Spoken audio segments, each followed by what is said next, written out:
ಹಸಿವು ನೀಗಿಸಿದ ಅನ್ನದಾತ ಪರಮ ಪೂಜ್ಯ ಹವ ಮಲ್ಲಿನಾಥ.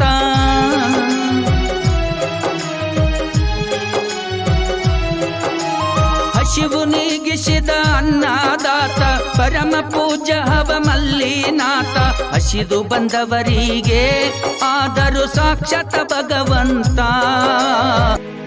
ನೊಂದ ಭಕ್ತರ ಬವಣ್ಯ ಕಳೆಯಲು ಬಂದ ದೇವನು, ನಡೆದಾಡುವ ಭಗವಂತನು, ನಡೆದಾಡುವ ಭಗವಂತನು.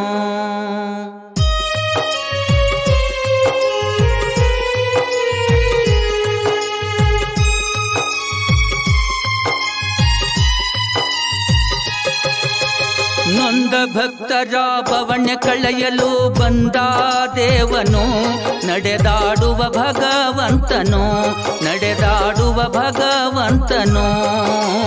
ನೊಂದ ಭಕ್ತರ ಬವಣ್ಯ ಕಳೆಯಲು ಬಂದ ದೇವನು, ನಡೆದಾಡುವ ಭಗವಂತನು, ನಡೆದಾಡುವ ಭಗವಂತನು.